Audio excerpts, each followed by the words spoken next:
Imagine for a moment a place where growing old doesn't mean what you think it means. A place where the passage of time is marked not by loss, but by sustained vitality. There is such a place. On islands in Japan, the statistics of aging are quietly being rewritten. Here, the number of people living past 100 and living well is unparalleled. This isn't about simply adding years to life, but life to years. The image of aging we often hold, frail, dependent, hesitant, is challenged here daily by a different reality. Individuals in their 80s, 90s, and beyond are not just present, they are actively engaged. They move with a purpose and an ease that can seem startling. They climb, they bend, they walk long distances, all without the aids we so often associate with later life. Meanwhile, the contrast elsewhere is stark. A significant portion of adults over the age of 65 finds a simple, fundamental movement, rising from a chair, to be a considerable challenge. This divergence prompts a powerful question. What is happening differently? The answer, cultivated over generations, lies not in a mystery or a rare genetic fluke, but in movement. Specific, deliberate, and surprisingly simple movements woven into the fabric of daily life. And what is truly compelling is that modern science is now arriving to explain why these traditions are so profoundly effective. Research is painting a clear picture. One landmark study followed thousands of older adults and made a remarkable discovery. Those who engaged regularly in traditional leg strengthening practices didn't just maintain their strength, they more than doubled it in less than 2 years. Even more crucial, their risk of falling plummeted by over 2/3. Another study dug deeper, trying to understand why mobility lasts so much longer in this culture. It found that these traditional movements activate muscles in a unique way, targeting not just the large visible muscles, but the deeper, stabilizing muscles that are the true guardians of balance and functional movement. The most encouraging part of all this is its simplicity. This requires no special membership, no expensive machinery. It requires only a few minutes each day and a little bit of space. These are practices that have been honed over centuries, and we now have the science to understand their power. Today, we'll explore 6 of these essential exercises, building from the foundational to the truly transformative. But let's speak about the most important one right at the start, because the evidence supporting it is extraordinary. A clinical trial found that older adults who practiced this single movement for just 8 weeks saw staggering improvements. Their thigh strength increased by nearly 90%, and their balance scores improved by over 70%. Participants who began the study with significant limitations found themselves walking across rooms and climbing stairs independently by the end. It is so effective it is now considered a gold standard. Stay with me, because we will build to that final powerful practice. So, let's begin at the beginning with exercise number 6. This first movement is so ingrained in daily life that it often happens without a second thought. You might see someone doing it while waiting for a bus or while standing at the kitchen counter. It's the simple act of raising your heels. Why does this matter so much? The muscles of your calves are sometimes called your second heart. This is a physiological truth. They are responsible for pumping blood from your lower legs back up toward your heart. When these muscles weaken, circulation suffers, which can lead to a cycle of further weakness. A study of adults over 65 had one group perform daily heel raises. After 12 weeks, that group showed a significant increase in calf strength and ankle stability. But perhaps the most telling finding was a 19% improvement in walking speed. In later life, walking speed is more than just pace. It's a powerful indicator of overall health and longevity. To do this the right way, stand facing a wall, placing your hands lightly on it for support. Your feet should be about hip width apart. Slowly, rise up onto the balls of your feet, lifting your heels as high as is comfortable. Hold for a couple of seconds at the top, then, with deliberate control, lower yourself back down. It's this controlled lowering that builds strength just as much as the lift. For benefit, the recommendation is to do this 20 times in a row, 3 times spread throughout your day. It takes just minutes in total. A morning set to awaken the legs, a midday set to counteract sitting, and an evening set to aid circulation. Research suggests that performing this on a slightly elevated surface, like a step, can increase muscle activation even further. Just be sure to hold on to something stable. Now let's move to exercise number 5, which targets an entirely different and crucial area, the hips. This movement draws from a traditional source, sumo training, though it has been gracefully adapted. It involves standing with your feet wide, toes turned out slightly, and making slow, deliberate circles with your hips. Why focus on the hips? Think of them as the foundational cornerstone of your body's movement. Every step, every sit, every stand revolves around this joint. When the muscles surrounding the hips are strong and mobile, the entire chain of movement benefits. including taking pressure off the knees.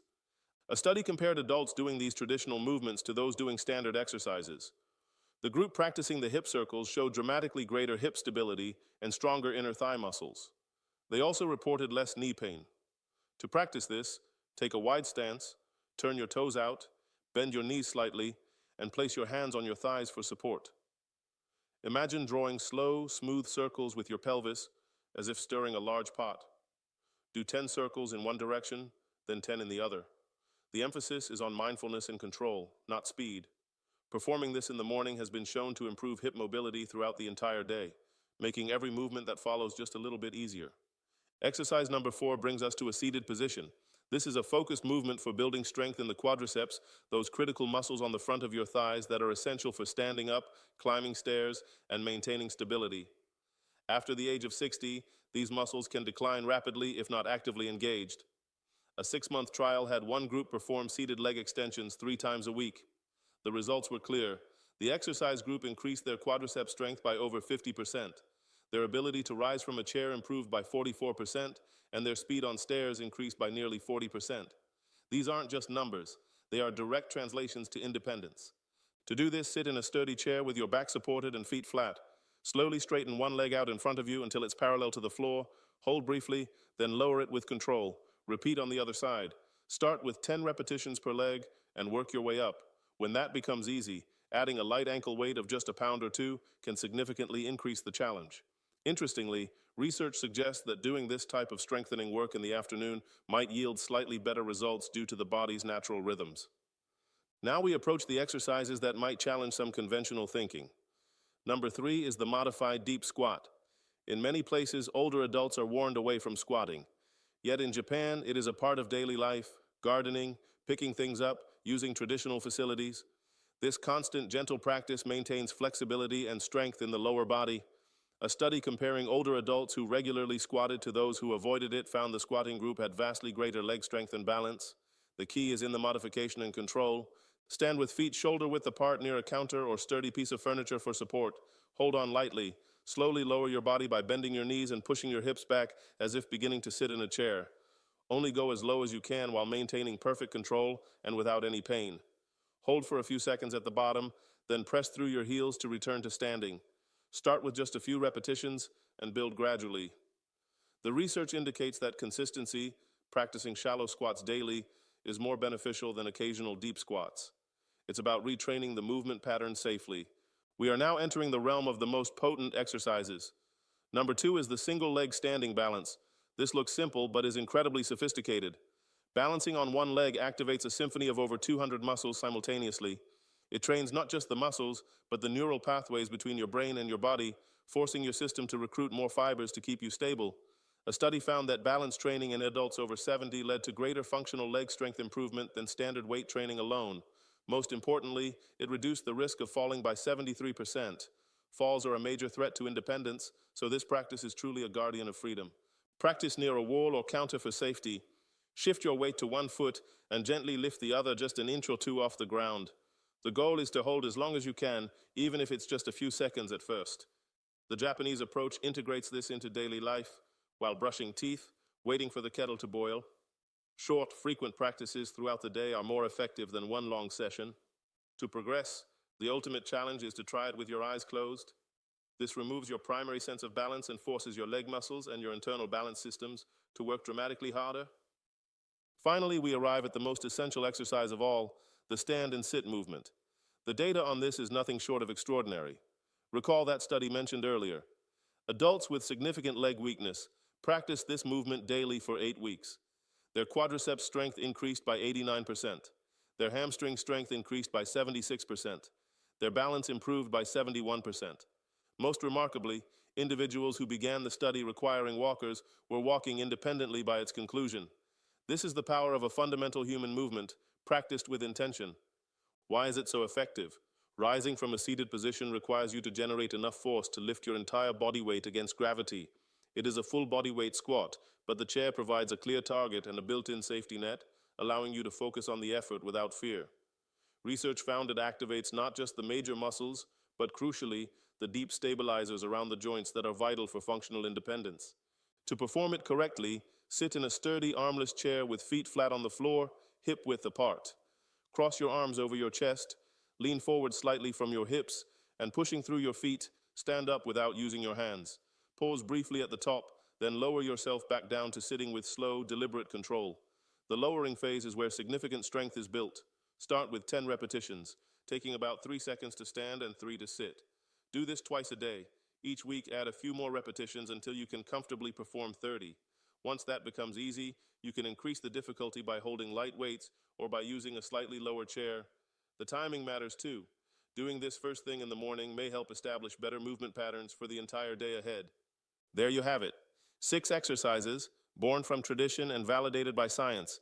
From the heel raise that awakens your circulation to the hip circles that mobilize your foundation, from the seated leg extension that builds essential strength to the modified squat that reclaims a fundamental pattern, from the balanced stand that wires your nervous system for stability to the profound stand and sit that can rebuild independence.